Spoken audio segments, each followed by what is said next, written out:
What's up, Ravens fans? We are back. My name is Ryan. I run a Hey, channel called For the Flock Rundown. That's Noah. He runs a channel called For the Flock. And we got some breaking news that I want to get your thoughts on here, Noah. Lamar Jackson is playing Thursday, confirmed by Harbaugh, also listed as a legit full on the injury report. So he's back, man. How we feeling? let's go. Oh, Bro, dude. So Ryan just told me this. I hadn't seen the news yet. He told me right before we went live, and I was saving my excitement and my reaction for the actual live stream for you guys. So, bro, Super Bowl agenda is back on. Purple shades going back let's on, go. dude. Oh, yeah. Dude, Oh, yeah. I'm telling you, the Ravens are about to go on a run. They're about to get hot. The MVP's coming back. We're talking about what? 10 touchdowns and one pick. Like, dude had the highest passer rating in the league, was on fire. We had some adversity. We had some injuries. The defense gave up. Then Lamar gets hurt. We spiraled downhill. But shout out to me and you, Ryan, a little friendly pat on the back to each other because we kept the faith, bro. Oh, yeah. When everyone else was saying, season's over. Like, dude, I think we're 2 games behind Pittsburgh right Yep, now? 2 And games, dude. after we absolutely beat the brakes off the Dolphins whenever Lamar just goes crazy in Miami like he always does, we're only going to be a game and a half behind the Pittsburgh Steelers. Oh, and by the way, the Steelers have a pretty brutal schedule coming up, and the Ravens have a pretty cake schedule. Yeah, let's look at the Steelers, bro. They got the Colts, like one of the best teams in the league right now, and then they had the Chargers, and then another division rival against the Bengals, who beat them last time, and then they got Bears, Steelers, and then us. Like, they're about to go through a gauntlet. They're about to go through an absolute gauntlet while we just Catch up. go on a run, bro.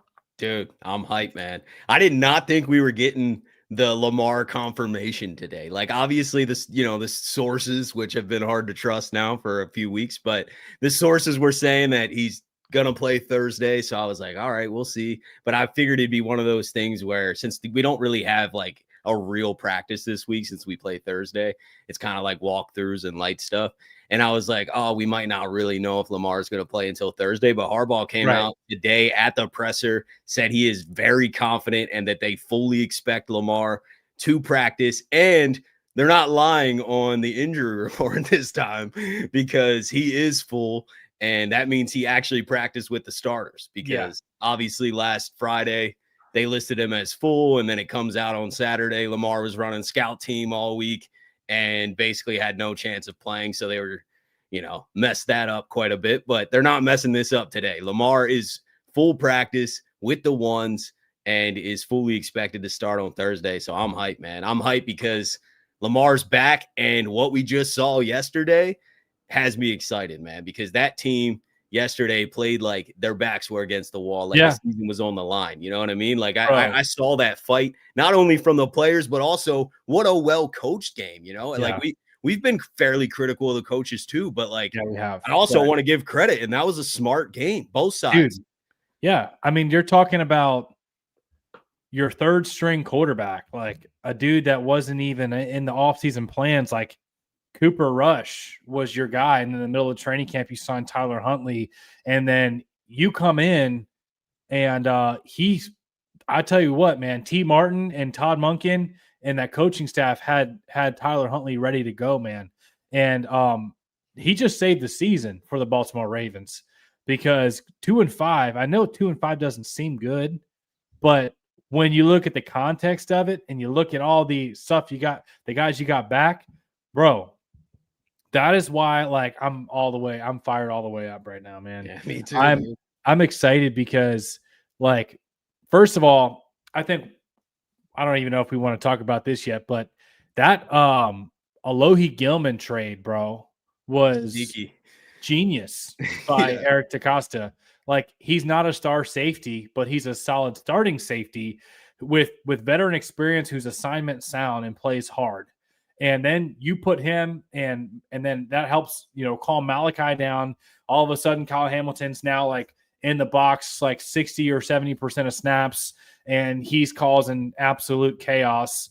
And the defense now, we're talking about one of the worst defenses that was just absolutely critical. I was ready to move on from Zach Orr. Like I was open about that, man.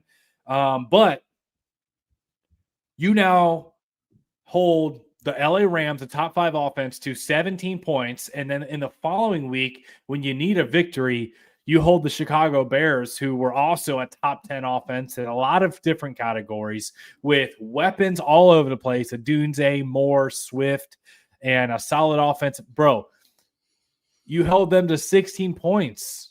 And there's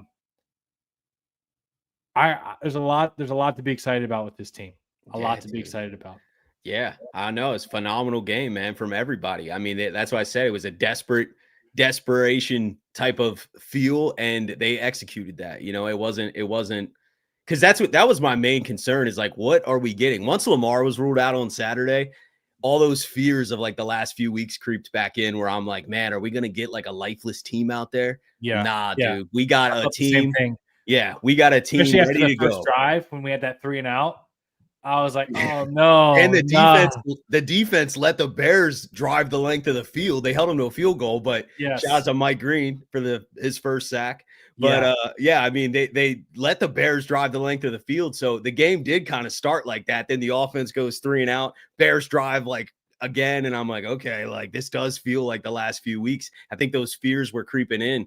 But nah, dude, they went out and dominated that game. I mean, they were the better team in all 3 phases of the game. And that is saying something, especially with Tyler Huntley. Shout out to Tyler Huntley, too. Like, definitely credit to Monken for having them prepared and calling a smart game. But Tyler Huntley, that was his best game as a pro. He stepped up. You know what I mean? It was like it wasn't just a well-coached game. He went out there and executed it like as good as he possibly could have. 17 for 22, was efficient on the ground, really strong with the read option decisions. And the threat. I mean, what an upgrade over Rush. Like, I think we were talking about it over the last couple lives where we were like, we don't really love both of the backups. Like anybody but Lamar's kind of kind of screwed. And I thought we'd get way more out of Rush just than we did. Not saying that like Huntley couldn't provide it, but I definitely thought Rush would be better than he was. And dude, me too. I was dead wrong. Huntley is definitely the guy. And I think more than just play style and play, the guys seem to rally around Huntley way more, man. Yeah. I don't think they're connecting with Rush like that. Yeah. They have Huntley's back. Like, he's their guy. And I think the way that Huntley like lays it on the line and like you saw him like lower that shoulder and like his attitude, bro, like the team rallies behind him. It was a spark. We've been talking about how all you needed was a spark. And like you just needed to change the momentum. You mentioned that Mike Green sack. To me, like if the Bears would have rolled right down, scored 7 points after that long drive with no momentum shift, like that would have been tough, right? Yeah. But Mike Green, like the guy you've been so excited for, your 2nd round pick, who could have been a top 15 pick, right? He gets the sack, the first sack of the season for him. The stadium gets electrified. The defense all of a sudden is like, whoa, like, we got some pressure. We got a sack. Like, and it just like snowballed, right? And then you had Roquan Smith, who was back, and he played like with his hair on fire. He had 11 tackles. He had a great game. And then like Kyle Hamilton doing his thing around the line of scrimmage. And then Nate Wiggins is legitimately turning into an absolute stud all-pro type of corner, bro. Let's go.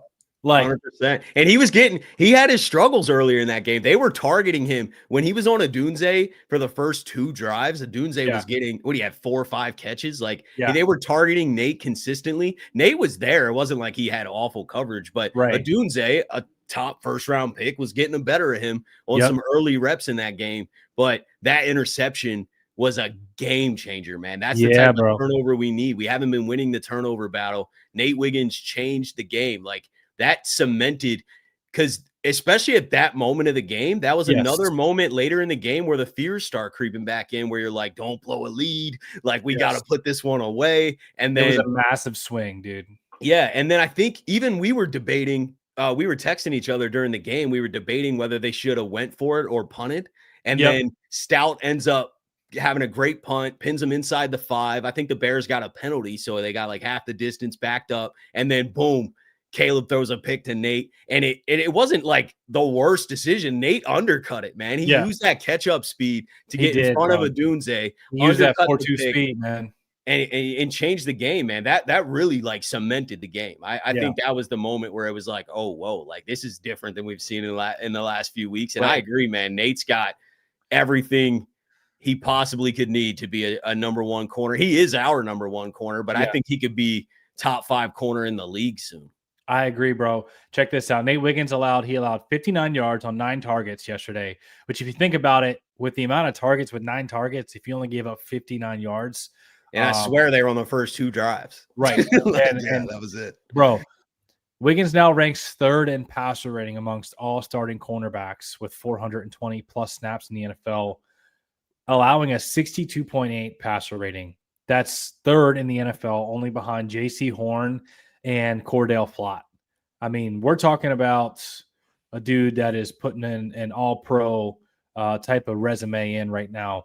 I even thought, even when the defense was struggling at times and the pass rush wasn't there and we were giving up like those leads and these big plays and everything, I still thought Nate Wiggins was one of the few guys that was a bright spot in making plays, getting pass breakups.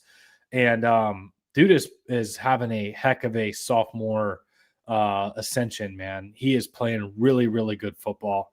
And I don't know if you want to talk about it as well, man. The Ravens are now favored to win the AFC North. Yeah, according to ESPN Bet. I get it.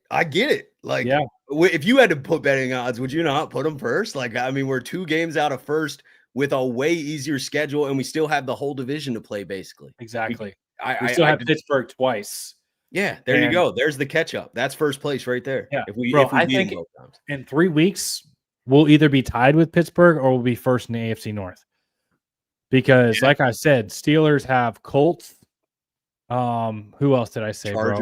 Chargers, and then I think later they got like the Lions. They have a bunch of Cincinnati, Buffalo. Yeah, and we have a pretty cake schedule in these next 5 games, man. I agree. As long as we handle business in the division, but I just think the division's wide open. Yeah, Steelers got Colts, Chargers, Bengals, Bears, Bills, Ravens. That's tough. Lions, Ravens. Like, dude, yeah, come on, bro. They're about to finish like with 8 wins, bro.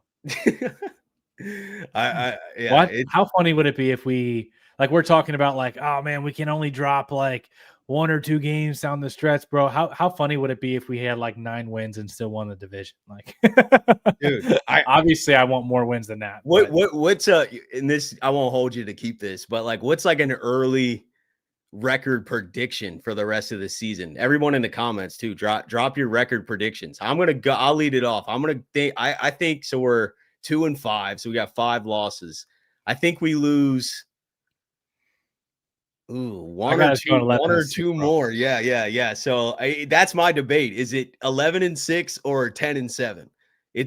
That's where I'm at. I think we're probably going to drop another game. You know, it's awesome to say like we're just going to run the table, but realistically, we dropped some random game in the last 10. Yeah. So you got us losing 1 more just randomly. Like there could be the Packers, or maybe we drop a division game or something. Yeah. Now I'm with you, man. But I think 10-7, 10-7, and 11-6 should win the division. I agree. Yeah, I agree. 10-7, especially if you at least split with your division. If you go 10-7 and both of your losses were against like Pittsburgh, then probably not. But we play Pittsburgh the last week of the season, week 18. Right. Would that be for the North? That'd be a fun game. It could very well be, bro. I hope you have it locked up so that way it doesn't have to come down to the wire like that. But yeah. Yeah, 100%. Could very well come down. I mean, the Steelers aren't a bad team. Like with Rodgers, I'll admit their offense is a little bit better than I thought it would be. And then also like DK Metcalf helps out a lot. But their defense has been surprisingly bad. Old. Like they force turnovers here and there. And TJ Watt thinks he's really cool whenever he like punches somebody out of nowhere and tries to be like a bully. but they're really bad of a defense, bro. Like, I think they're like 29th in passing, like 27th and against the rush, like back 20 and That's the points per highest game. paid defense in the league too. Yeah. They went all in. Like they Yeah. got mega contracts everywhere because they just traded for Ramsey and like TJ They Watt did. just signed to a mega deal. Hayward's on a big contract. Like they have a really expensive defense that's old and not performing that well. No. So yeah, I completely agree. Tiger said, "Hey guys, I joined late, but is Lamar playing Thursday?" Yes. Just to let everyone know, I've seen Yes, a couple of sir. these, saw a couple of these comments flow through. Lamar is playing, confirmed by Harbaugh, not me. Harbaugh said today that he's very confident. Lamar did get in an official full practice today, and that he is expected to play Thursday. So I mean, every source you could look at Schefter, Rappaport, Harbaugh, everybody's saying Lamar is back Thursday night. Let's Yeah. get it. Yeah, and that means he's really all the way back. Like we Yeah. were talking about, bro. The fact that he logged some practices last week, got moving around. We saw him jogging around the practice field and stuff.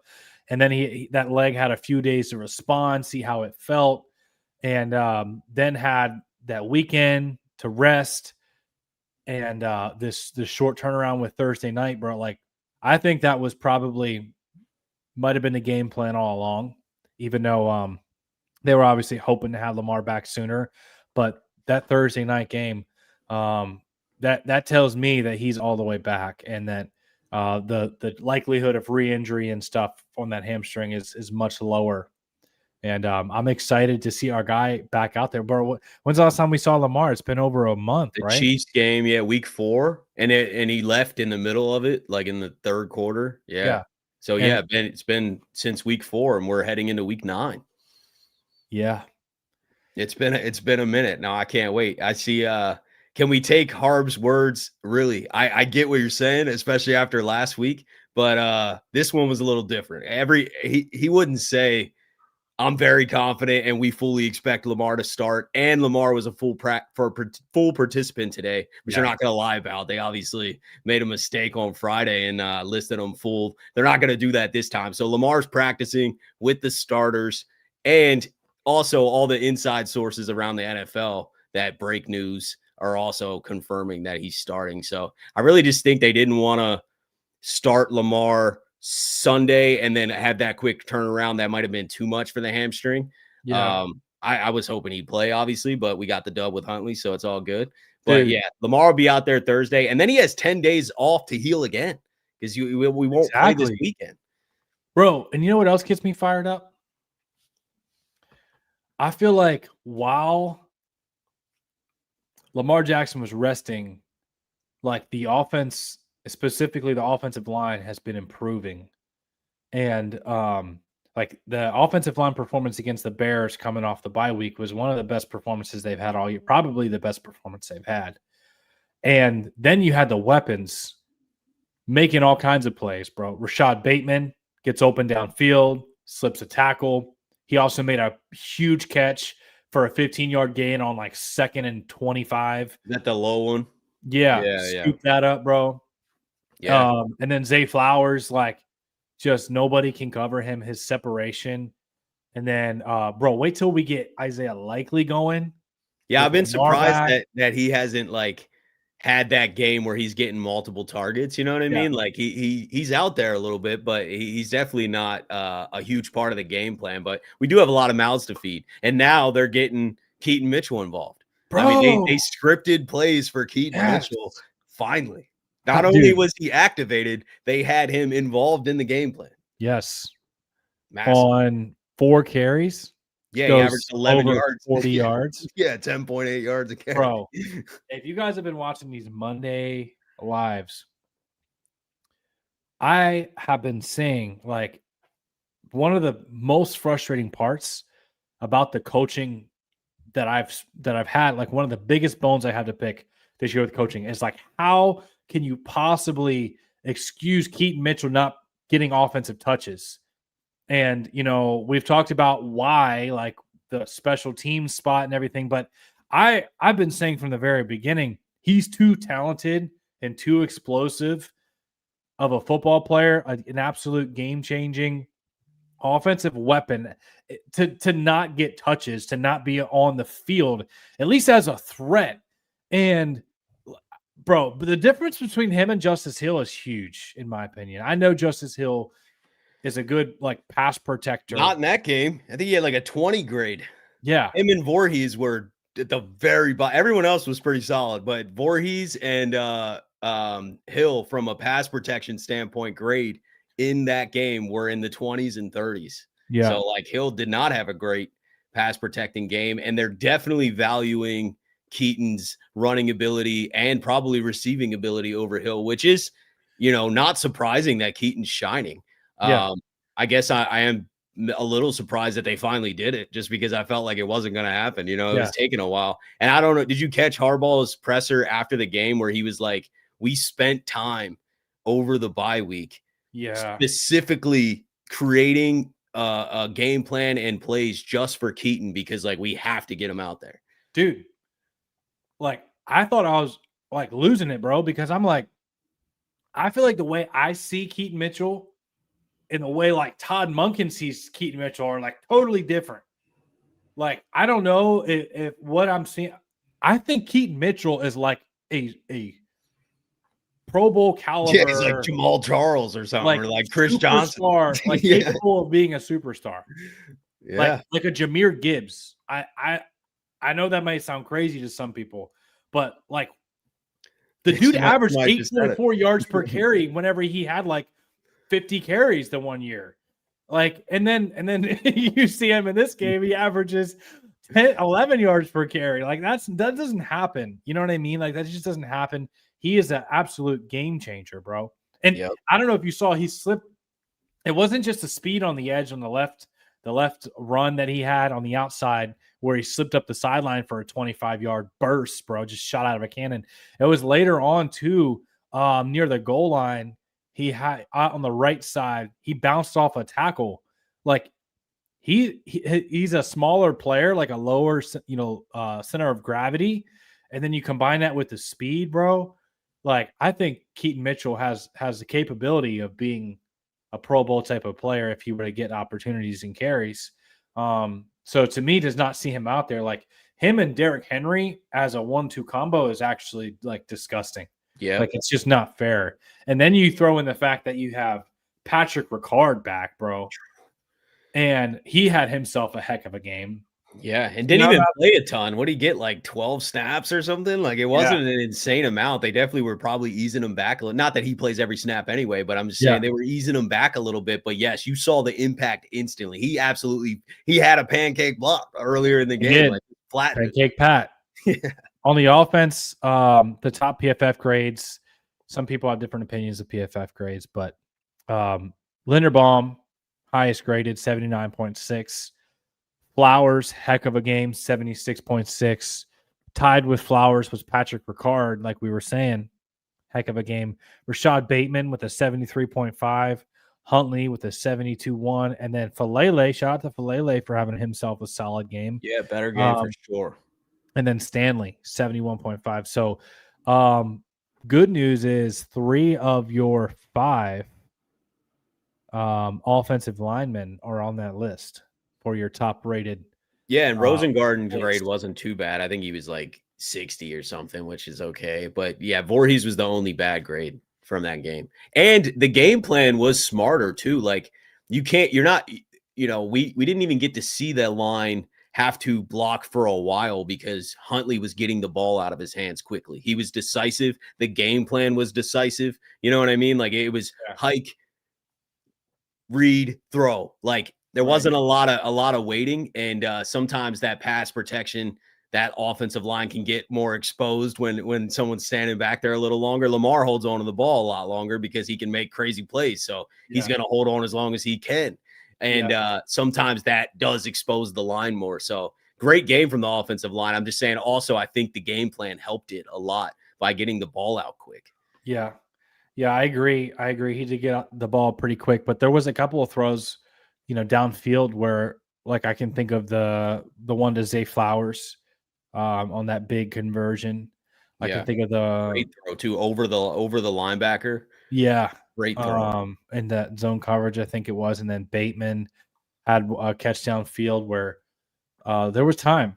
There was time for, and it's not like the Bears have a bad defensive front, bro. Like they have solid pass rushers and some nice defensive tackles as well. So yeah, I mean, we're not even going to play. I think we're going to play a lot of teams like the Bears here coming up. So I mean, we're not really going to be tested like we were earlier in the season, which is good for us to get back in the hunt. Obviously, we're going to have to overcome those better teams that we lost to earlier in the season when we get to the playoffs and down the stretch here. But I also like that we went through the gauntlet. This is the perfect opportunity and pocket of the season. Now we're healthy. Let's just beat these teams that we should beat. I think the Ravens are already favored by 7.5 or 8 versus the Dolphins. Like, yeah, these are teams we should beat. I know the Dolphins are coming off a good game last week, but the Ravens are the better team. The Ravens were the better team against the Bears, and they acted like it. So as long as we just keep going out there playing like our backs against the wall, because it is, I love the fight I saw, man. Yeah, man. Do you want to talk about that Dolphins game a little bit? Yeah, for sure. Shout out Engraven. He's coming through here. What up, bro? Hey, what's up, Engraven?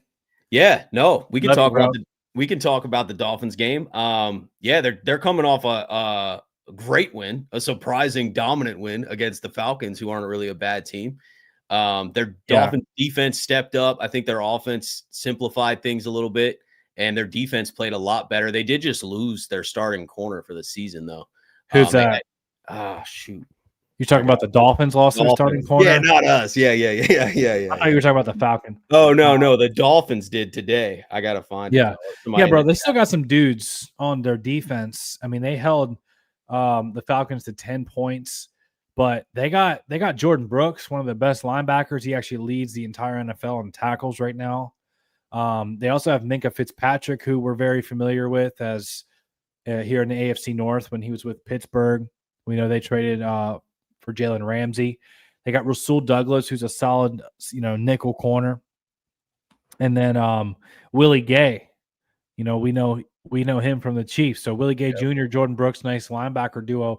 Zach Seiler, and then Jalen Phillips. They got Matt Judon and Bradley Chubb on the front as well. So they got some dudes on their defense.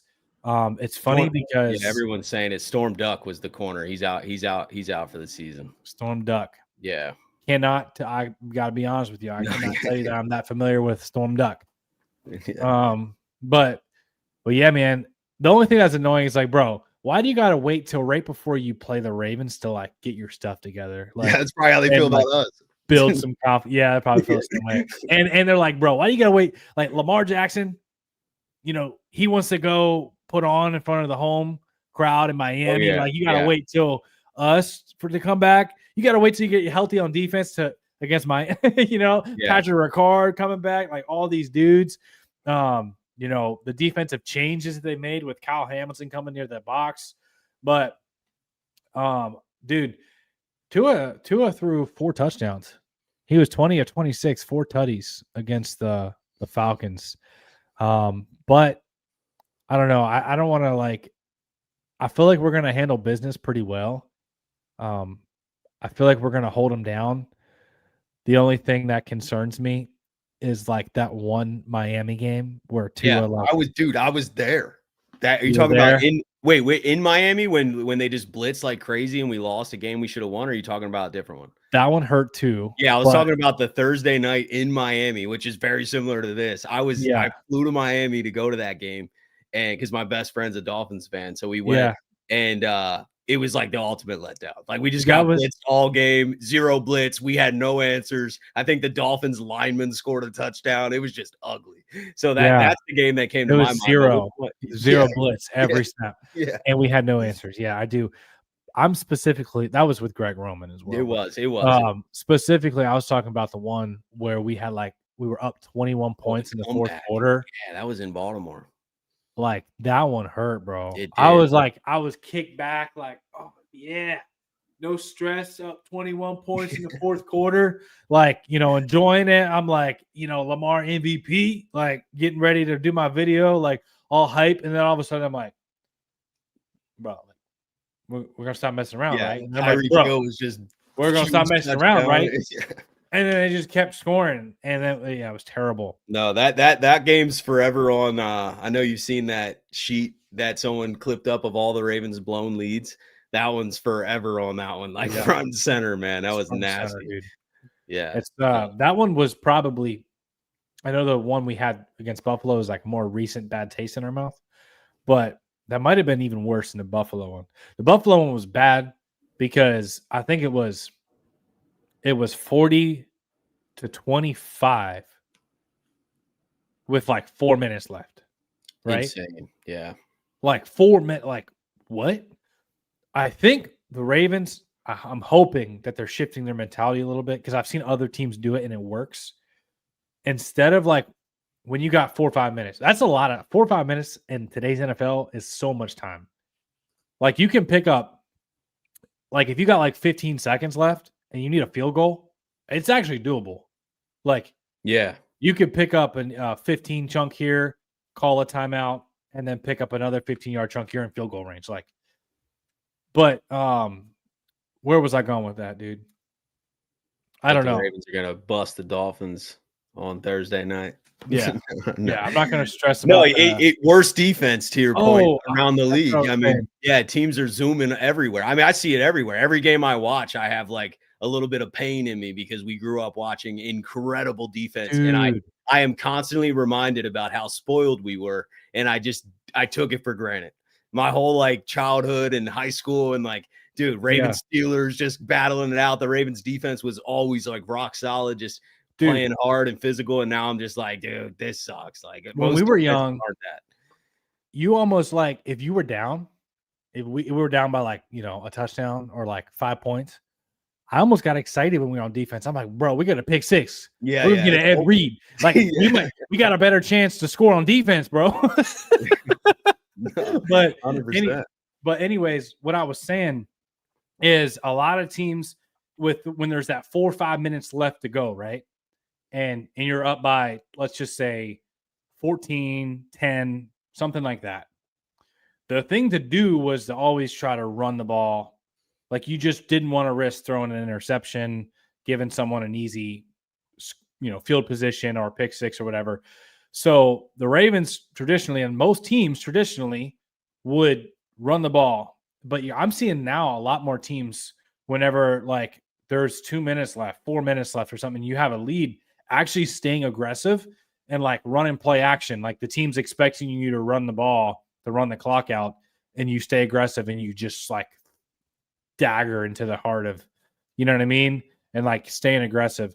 And I think I'm trying to remember how the game ended, but I'm pretty sure we threw and stayed kind of aggressive even whenever we had that lead. I know we wanted to give Derrick Henry some carries as well, but I'm hoping the Ravens kind of make that mental shift to stay aggressive and like don't get conservative on offense, especially when you got Lamar Jackson and in these weapons, bro. Yeah. No, 100%. I mean, Todd Monken got called out by Harbaugh and had a million hit pieces written about him from all the Baltimore media. So I think that was a little bit he didn't deserve all that either, by the way. But I think that definitely is like a healthy reminder in your mind. Like, don't, just be smart. And hold on. I saw somebody Sweaty. I told you this summer Rush was an L signing this summer, Ryan. You were telling me about his WL record. I know. I admit it. I was wrong about that. Me and Ryan were both. I was wrong about it. Dead wrong. Yeah. I always admit when I'm wrong. I rarely admit when I'm right. I won't re-bring things up, but I always admit when I'm wrong. And I definitely thought Rush was going to be better. Not that I had confidence he could like lead the Ravens. I never did, but like I definitely thought he could fill in for a game or two. And dude, the team's riding with Huntley, and Huntley elevated his game, bro. We got a super chat here too that I want to bring up. Shout out to Samuel Moore, man. Appreciate you. Yeah, Snoop, man. That's that's the post. Like, unbelievable game. That was Tyler Huntley's best game, and he worked on his game this offseason. In the press conference after the game, he was talking about it, where he was like, I was cut. Who was he cut by most recently? Browns. I forget. The Browns, yeah. But he was on like the Dolphins prior to that. He kept getting these little opportunities and like nothing was working out. He won 2 games with the Dolphins last year. Yeah, but I mean, they cut him. Like nobody was rocking with him. He They couldn't cut stick him, anywhere. and Cleveland signed him. He spent all training camp with Cleveland, and then they had Dylan Gabriel, Shador Sanders, Joe Flacco, and they weren't going to keep 4. So he was the odd man out in Cleveland. And then apparently he called Harbaugh. Yeah. Or he texted Harbaugh. He texted him, and then Harbaugh called back. Called yeah, him. yeah, yeah. Like, shout out to Tyler and shout out to Harbaugh for making that work, because that could have saved the season, bro. It did, man. I really don't think us putting Rush out there, and it makes me think that if we had Huntley versus the Rams, we would have won that game. Yeah, there could have been a Because, chance. I mean, they only scored 17 points. We just dropped 30. Yeah. So, like, I'm not saying we would have exactly scored 30, but I just feel like we could have scored more than 17 if Huntley was there. Yeah. And we didn't know we were getting this Huntley. 21. Yeah. Yeah. We didn't know we were getting this Huntley either. Like, Huntley's been solid for us many times, and I love Huntley as a backup, but, like, that Huntley that just played could start. Like, you know what I mean? Oh, like, that was an Huntley was Pro Bowl Huntley. Yeah. Like, the fact that he has a Pro Bowl is so crazy. That is insane. That was a Pro Bowl Huntley. Like, that was a Pro Bowl type of performance. Like, 17 of 22, 186 passing, 60 on the ground. 60 on the ground, explosive, decisive. Didn't turn the ball over. No turnovers, bro. He looked good. And I said it live on the stream. I think a few weeks ago, I was like, bro, I don't think Huntley gives us any better chance. I don't think he's even as athletic as he used to be. I don't know how much he's going to add on the ground. And I said, Cooper Rush, he went 4-1 as a starter with the Cowboys, and he'll know how to get the ball to our weapons, and I trust him more as a passer. But dude did not, like, Cooper Rush. Bad performances. Yeah, I know. And you can tell the team doesn't believe in him. Right. Like, everyone was a little off, like, even like Bateman and Zay's connection, it just wasn't there. And then Huntley comes back first game, and it seems like they've been playing together forever. And I know he's had experience here before. That definitely helps, but there's also a camaraderie and a belief there. Yeah, I agree. Yeah. A1 Primetime Movie says he shut us all up. Yeah, 100%, he did. dude. 100%. Yeah. And he said, but everyone wanted to blame Monk and not Cooper Rush. Yeah, the Monken hate was too much, man. And like, yeah, we've even came on and criticized Monken in like certain situations, certain game situations where he abandons the run or doesn't have Henry in a lot. And like, you're nitpicking at what could be better.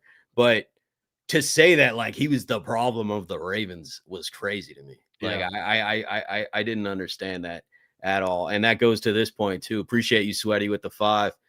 The hit pieces on Monken to me seem like Harbaugh-friendly media trying to scapegoat, a lot like the situation with a coordinator a few years ago. It could be that. I don't know if this media is rocking with Harbaugh right now either, though. I mean, he was staring those same media members in the face during the press conference last night, and kind of calling out the false reports and the irrelevant noise and anonymous quotes. And I think they're all a little pissed off. I mean, I know most of you guys saw that Monken clip that was floating around today when he went up to Trippy and was like, pissed, man. You know what I mean? And I like the fire, though. Actually, it might have worked in our favor. Like, all these hit pieces, I seem like got these coaches on fire right now, and that leads to the players, and now the whole team seems like it's pissed off, and that's the energy we need, man. Yeah, bro. Dude, I'm so excited, man, to see Lamar Jackson back on the field. I'm excited that we get football so quickly too. Like we waited a while over the bye, and it was a painful wait because we haven't seen it since week 2. Like, everything was just negative, man. We were swimming in negativity.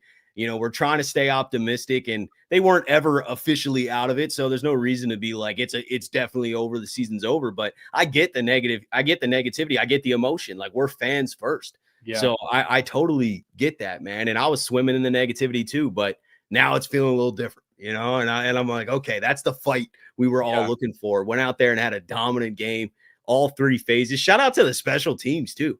Rasheen Ali, Keaton Mitchell on the kick return, Tyler Loop, stout. Yeah. I mean, like, dude, these are underrated. Not Josh Ross. Jay Higgins. Oh yeah, with the fumble, I know he didn't get it, but yeah. Dude, Special teams, man. It's an underrated aspect that doesn't get talked about. And I just feel like Jordan Stout has elevated his game. There's a lot of people in the offseason that were, because he's in a contract year. There's a lot of people in the offseason that are like, let's just move on. What a waste of a draft pick. I feel like he's taking his game to another level. He's been very consistent. He's been better this year, dude. I was one of the guys disappointed with Stout, if I'm being honest. So was I with where we drafted him, but I'm just saying the way he's elevated this year though makes me feel a lot better about it. You know what I mean? Like I'm not mad at it. And then we had so many question marks going from Tucker to Loop. It seems like it's not even a big deal at this point, but that's because Loop's solid. Yeah. Like Loop's doing his job. That's why it's not a big deal. Yeah. He's been great, bro. So we had another super from, I don't know if we are. I don't see it. The hit pieces on Munkin seem to be. Yeah. That's who I put that one up. We did hit that one. And then, someone said, any news about the Stanley injury? If you want to pull up that injury report real quick, but Ronnie Stanley he returned the rest of the game. Yeah. What's crazy is like he actually logged 100% of the snaps. I actually just saw that. Yeah, he ran to the locker room and then came right back out the next drive. Yeah, and it was like in between two penalties and then the interception. So he was back on the field in time for the next possession. So he actually logged 100% of the snaps, and as you can see, he was a limited for a walkthrough. Yeah, Harbaugh was directly asked about Ronnie in the presser today, and he said that Ronnie got out of the game okay and should be good for Thursday. So positive update. I'm not guaranteeing he's playing, but it's a positive update. It's not. And like you said, man, the fact that Ronnie came back in the game, because when he went out and went to the locker room, I'm like, oh no, dude. Like this guy hasn't finished a game in the last 3 games. Like, I was like, oh, here we go. Like the ankle just can't stay healthy, but he came right back in next drive, and Harbaugh saying he's good. So I think Ronnie should be okay. Yeah, bro. Can you put up RNB 83? Yeah, the last chat. He just said we're back. Oh yeah, bro. We're back. We are back. It's not just the fact that we got the win. It's the fact that we got the win, and Lamar Jackson, the best freaking quarterback in the NFL, is coming back, and he's playing on Thursday night. And you got Patrick Ricard pancaking people. He's back. Now you're getting Keaton Mitchell, who's an electric weapon, getting carries. Then you got Roquan Smith back healthy. You got Nate Wiggins playing like an all-pro. Kyle Hamilton back around the line of scrimmage with Alohi Gilman starting the back end. It's just like one factor on top of the other. Plus the Ravens' schedule, like we've been talking about. And they're back, dude. They're all the way back. And I'm excited for this team. Like I don't care. Call me a homer. I'm back on the Ravens Super Bowl agenda, bro. They were actually favored to win the Super Bowl before the season started. And I'm not coming off of it, man. I'm keeping the hope all the way up. If the Ravens defense can play like this, like where they're holding Rams to 17, holding the Bears to 16. And like we said, I don't know if you remember, I think we talked about this last week, or not last week, the week before. I said, with how good the Ravens offense is with Lamar Jackson, they were scoring 32.8 points per game before Lamar's injury. The defense doesn't have to be like elite. They just had to be like average or above average, and you could still be a Super Bowl contender. But if the Ravens defense is going to play like this, let's go, man. Like, And if Mike Green is emerging, starting to get, he's going to keep getting better. That's what we've been. Yeah. I've been saying that, dude. I was like, people are like writing Green off in 8 games. I'm like, exactly. If you watch too, a lot of those moves you saw in that game, and he just got home there. Like he's been doing that. It's just he wasn't getting home consistently, and he's going to be better and better as time goes on. This is his first season ever. So and the linebackers, the young linebackers next to Roquan have been getting better and better. Yeah. Better. Teddy, bro, Teddy, he's a rookie, 4th round pick. He's getting better each week. Yeah. Malachi Starks, rookie. I know he was the 1st round selection, but he's still a rookie, just like everyone else. On the defense that's starting as a rookie, he's getting better. So Malachi's getting better. The game's slowing down for them. They're getting a better concept of the scheme. It's getting better. Trenton Simpson starting to find more of a role on defense. Teddy's playing good football. Jake Hummel had himself a goal line stop. He's solid. That He's was a his good only special snap, I teamer. think. Yeah. One And then I'm snap. excited. I'd like to see Jay Higgins get some snaps as well. Me too. Yeah. I think they might be a little scared of the rookies now because they went with so many undrafted rookies, and then our defense was like worse than ever. And then we like cut Ruben Lowry, and then I think he's on the Colts now. And like we had all these undrafted guys. We were playing Keon Martin because we had to, and like, it didn't fully work out. So I don't know if it's that they just don't like want to put the rookies in those, tough positions or not. But yeah, we got another super chat here. Dozy, whoever wrote the article is the real MVP. Yeah, dude, that's what I mean. Like they lit a fire under the coaching staff for sure. I don't know how the players feel about it exactly, but the coaches are pissed. And just the way the anonymous sources were, labeled from the inside, basically saying that the players are talking bad about the coaches, but everything was anonymous. It seemed to just piss everyone off. And I like it. They coached better. The team played better. The team played with a fire. They did. The team did not look like in the past games we've seen, like unprepared. Like, no, and they played with passion, dude. Like they played confidence. Heated. Yeah. Like if you're gonna mess up, like mess up fast and hard. Like if you're gonna blow an assignment, like blow it, dude. You're like, you know what I mean? Like, but don't like be hesitant and blow it. You know what I'm saying? Like, yeah. I liked how they were like playing with confidence, like they were flying to the football. And I'm also excited to see if Carl Lawson does anything, because let's not pretend like he didn't just have 5 sacks with the Dallas Cowboys last year. Yeah. And he said, I know like players say this type of stuff all the time, but he said, like, I feel even better than I did with the Cowboys this year because I had a fully healthy offseason. And like he's ready to go. So what's interesting as well, man, is a lot of the top players that I want the Ravens to trade for, like some of the top candidates, are actually on the Dolphins. So like Jalen Phillips or something. Jalen Phillips, Bradley Chubb, Matt Judon.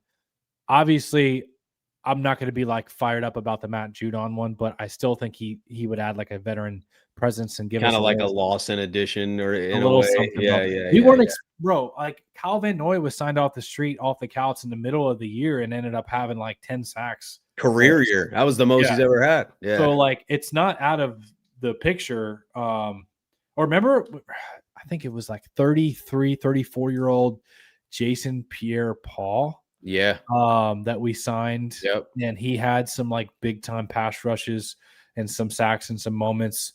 Like we signed off the street in the middle of the year. So Carl Lawson could provide something, man. And, 100%. I definitely still want to make a trade.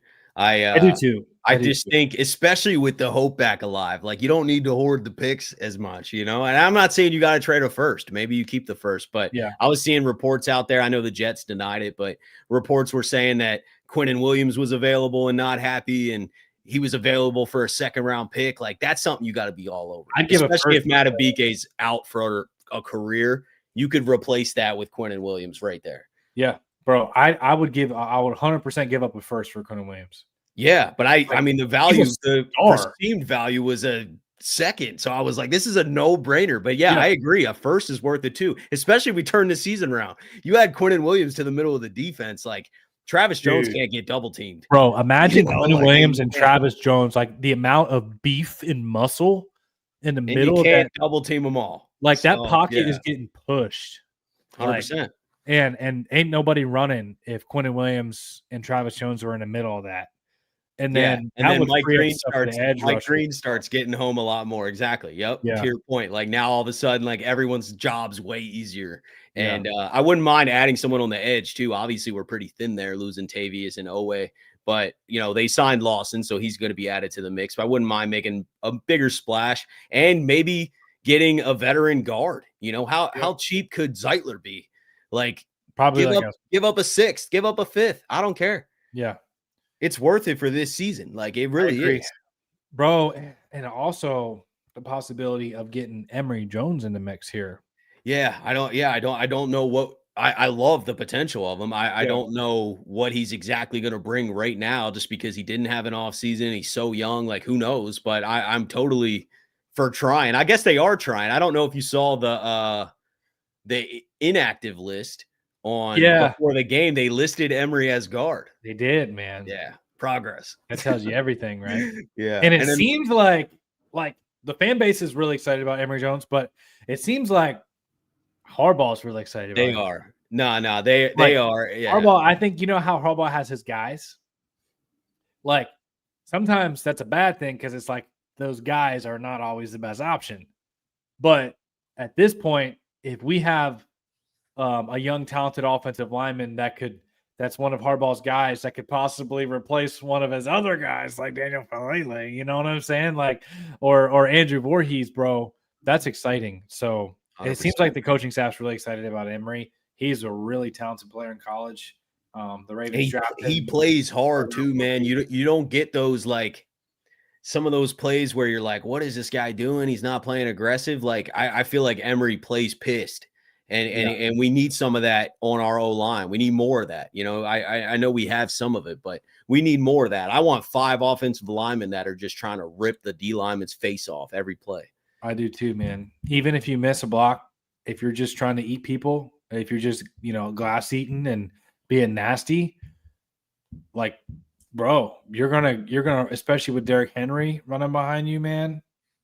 And I agree with you, man. I want dudes that are trying to rip defensive linemen's face off as well. Yeah, 100%. R&B said good weather in Miami for Thursday night, 80-65. Lamar Jackson's back in his hometown or close to his hometown. I know it's not exactly his hometown, but that's his area. Zay Flowers, I think the guy's gonna be ready to ride on Thursday, man. I can't wait. Let's go, man. We got another super chat here from James Green. Appreciate you, James. What up, Jarheads? Semper Fi. What's up, man? Semper Fi. Dude, Lamar Jackson in the 80-degree weather, Thursday Night Football. In Miami. Bro, do you think, I don't know, like it's like MVP is a big stats reward, award. Yeah. I wonder if like Lamar Jackson, rips off another 20 passing touchdowns to finish the year with like a pick or two, and the Ravens like finish with 11 or 12 wins if he could be in the conversation. Because I mean, that's the type of football he was playing. Yeah. Oh yeah. Like before he went down, if the defense just would have been half solid, the Ravens probably would have been like the same records as the Colts right now. You know what I'm saying? I mean, yeah, 100%. Would have been the number 1 seed, but the defense imploded, and then Lamar got hurt. Yeah. So, I think the stats would have to be close. Like he would have to be close to the top probably to get that MVP. But if the Ravens completely turn it around and only lose like 1 game the rest of the way, and he's got close numbers to the top of the league after missing multiple games, 100% he could get his 3rd MVP. I mean, he's going to get another MVP at some point in his career. I think at this point we're just wanting a bowl, get a couple championships, man. That'd be amazing. We got another super chat here from Sweaty. Appreciate you, man. Harbaugh have his guys makes trades 2 times as risky as we have to worry about the fit, and Harbaugh likes the cut of his jib or whatever hokey BS. What's your thoughts on that, Noah? I don't know, man. Having his guy, like Harbaugh having his guys. Harbaugh doesn't make any trades, so that would be Eric Costa, I get what he's saying. Yeah, like as far as sometimes like the trades that we've made, I haven't always panned out.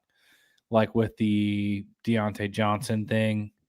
Yeah, but Harbaugh's not involved in the trades. That'd be right, Eric but he was involved with whether or not he was going to be on the field. Right. Like, yeah. Having his guys like not playing Cleveland ever, or know, like the Jair situation that we haven't even talked about is kind of freaking weird. Like I'm not saying it's one of those, but it's just him and Marcus Peters got into it before, and after they did, like they moved on, the following year. I'm trying to think. Unique Ngakoue was another one of those. I don't think Harbaugh really liked the way he fit into the locker room in that one, and he didn't get a lot of snaps, surprisingly. Harbaugh likes it with his edge rushers. Sometimes it's frustrating, but it's like if you ain't like a above average run stopper, they don't really want you on the field that much. Like even like Like, I don't think he values the pass rush as much as some of the fans do. Like Aeneas Peebles being inactive because he's not great against the run. Yeah, Um, that's what it is. Yeah, Peoples can get to the quarterback, but yeah, they don't think he's great against the run. So it's style. But I also agree, like he has his guys. You know what I mean? yeah, Like sometimes, like you get in the doghouse. The Jair situation. Thanks for the 5 again, by the way, man. The Jair situation is weird. I don't know. I don't know. I don't have enough evidence to say like Jair's in the doghouse.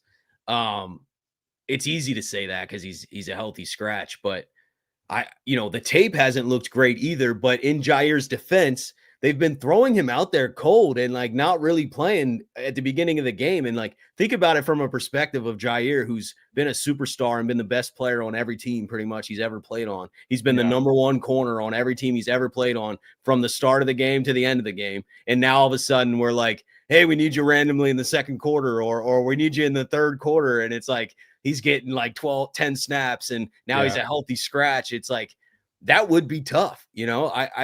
That is to defend Jair. But I don't know what the ins and outs are. They obviously aren't seeing enough. They like Awuzie and other guys more that they're playing.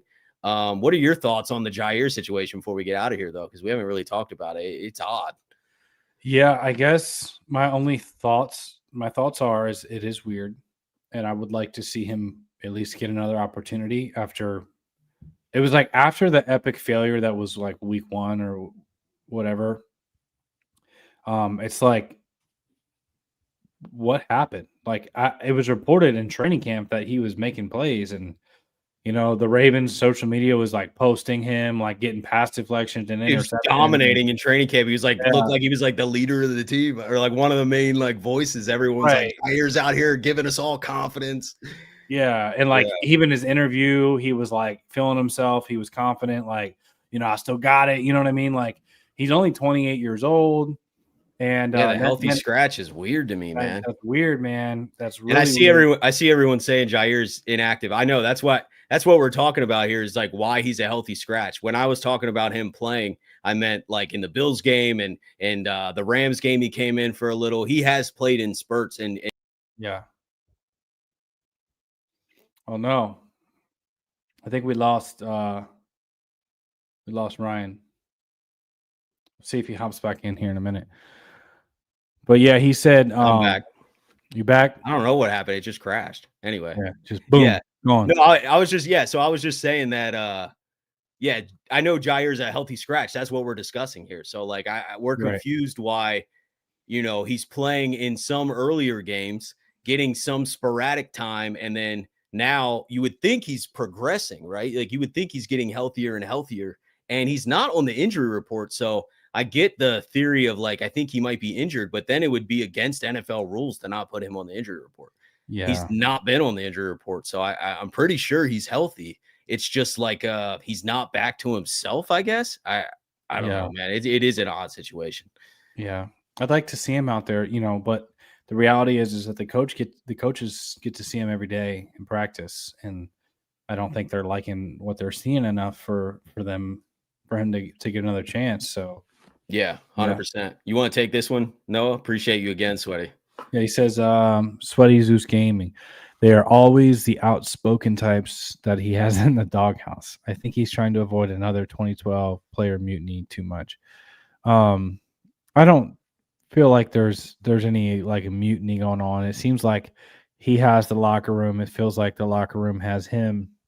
Like they have each other's backs. Um, but I agree with what you're saying is that it does seem like a lot of the doghouse situations have been those like alpha type of personalities that are really outgoing, outspoken, that have sometimes, collided, and so I get what you're saying. I can think of the Marcus Peters, I can think of um the thing, Jair's that type of dude. And there's been others as well in the past. But yeah, interesting. Yeah, we'll see. We'll see if he gets activated. I mean, or traded or something. He might get pissed off if he's not playing enough, and they gotta do something. But Yeah. yeah, to It's not like he is getting no money either. I mean, he got $6 million. Like it's not a big contract, but it's not chump change either. Yeah, I just think he probably wants to play. You know what I mean? Like he's not been on the injury report, so he's healthy. So he's Yeah. probably in his mind. And a couple weeks ago, he said that the Ravens wanted him to get to 90% speed and that he's there. And he's Yeah. like, I'm ready. But Right. yeah, for whatever reason, they don't trust him right now. So Yeah. not sure, man. But The only optimistic swing on it is that like some point he is ready to go. He's showing good stuff in practice, and then all of a sudden, like you get a boost mid-season to your secondary, and like you get like a viable starting corner who's but if making. we start playing like great cohesive defense with this unit, they might not want to throw him in.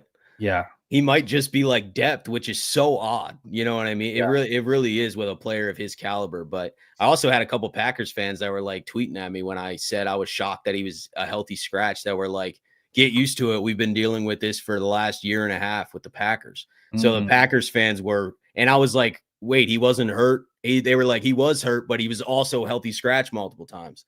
So could be more going on there. You know what I mean? Right. I'm not sure exactly, but I either do way. remember the one time that like the Packers like sat him for a game Yeah. where they just like as a punishment, something happened. And then they released him because they were, like he wanted another contract and they didn't think he was worth it. And I thought we were getting a steal. And here we are in week 9 and we haven't really seen him. So it's right. like, yeah. Oh Yeah. well, man. I'm riding high. We got to end on an optimistic note here. We got Lamar Jackson back Thursday Yep. night in Miami. Yes, sir. And we finally got a win. We're 2 games out of first place in the AFC North. Yep. The hope's alive. I've seen the Yep. entire comment section turn around for the Dub, most dub, part. dub, dub. Dude, like last month has been so negative, and I get it. Like I said, I'm an emotional fan, but the complete flip by looking through some of the comments after this win, dude, everybody's feeling a lot better. I'm not saying Yeah. they're like saying it's all back and it's all good, but like we are feeling a lot better. So yeah, dude. Anything Dude, else you guys say before we get Super out of here? Bowl back on. Super Bowl. It was never off for Yeah, me. yeah, yeah. And I know. I never Super wrote it Bowl off back fully. on. I never wrote it off fully. Nah. I know. But dude, I'm excited. I do think there's a good chance the Ravens make a trade after this Thursday night game, after they get another dub, and they'll only be a game and a half behind the Pittsburgh Steelers, as the Steelers face a pretty gauntlet of a schedule upcoming. Their next 7 games are really tough. I'd be surprised if they won more than 3 of them. And the Ravens have a very easy schedule upcoming those next games. And it's also like looking around the whole AFC picture, like the Bills, like they're in a wild card spot right now, dude. They ain't even They in just first lost place Ed in the Oliver division. for the season too. Really? I didn't even see Yeah, that. today But yeah, announced. I'm excited. I am excited. Both the Chiefs and the Bills could be wild card teams, which is Yeah, it's very, insane. very The different. Colts are dominating the AFC. Who saw Yeah, that coming? it's crazy. It's a wide open year, man. It's Yeah. a wide open year, and the Ravens are getting healthy. They're getting turned around. They got scheme stuff going their way, and we're back, baby. Let's go, man. Appreciate all you guys, man, for real, for riding through the tough times. And these lives are easy. These lives are easier and fun. But you guys are with us for the last month or so when it was not easy. So we Yes, Ryan appreciate all your texted me. guys' support, man. Yeah, we do. We really do appreciate you guys. Ryan texted me earlier.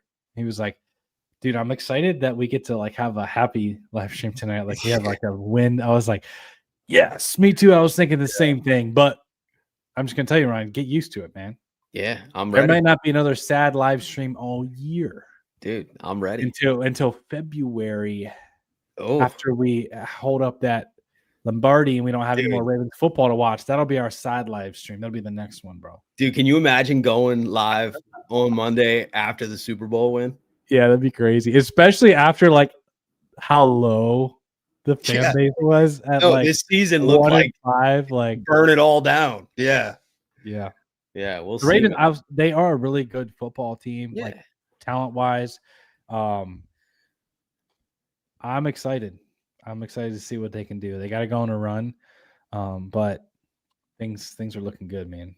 Yep, 100%. Well, that's it for this live. We'll See you guys all week in our videos. And then next Monday, we'll be back talking about a Dolphins dub, hopefully. Yes, And sir. appreciate all you guys. Have a beautiful rest of your night. And we'll see you guys next week.